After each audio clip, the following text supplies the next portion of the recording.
আমাদের দেশে আহলে হাদিস নামে একটি ধর্মীয় দলের তৎপরতা দেখা যায়। তারা নাকি চার মাযহাবের কোনটিরই অনুসরণ করে না। এখন প্রশ্ন হলো, চার মাযহাবের মধ্যে থেকে কোন একটির অনুসরণ করা কি আবশ্যক নয়? যদি কেউ অন্যদের মধ্যে হতে কারো অনুসরণ না করেন, তাহলে তাদের ব্যাপারে হুকুম কি? খুব ভালো ভালো প্রশ্ন করছে, আলহামদুলিল্লাহ। যেসব মা বোনেরা প্রশ্ন করেছেন, আল্লাহ তাদের উপরে রহম করুন, আমরা বলি আমিন। আহলে হাদিসে তারা আমাদের মতই মুসলমান।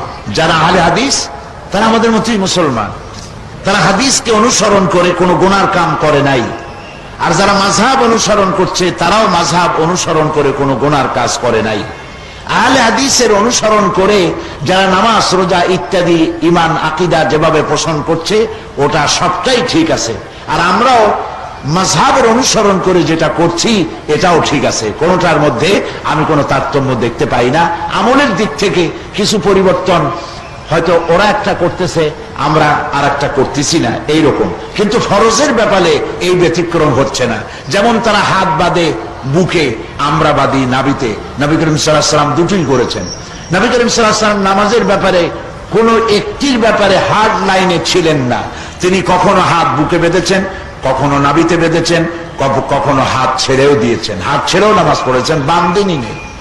আমিন কখনো জোরে বলেছেন, কখনো আস্তে বলেছেন। সুতরাং আহলে হাদিস ভাইরা যারা করছেন, এর সবটা হাদিস সম্মত, একটাও হাদিসের বাইরে নয়। আর আমরাও যেটা করছি, আপনি ইচ্ছে করলে যে কোনো একটি মাযহাবকে অনুসরণ করতে পারেন। হয় হানাফি, না হয় শাফি, না হয় মালিকি, না হয় হাম্বলি, এর যে কোনো একটা অনুসরণ করতে পারেন। আর এই চারটার একটাও যদি পছন্দ না হয়, না করেন।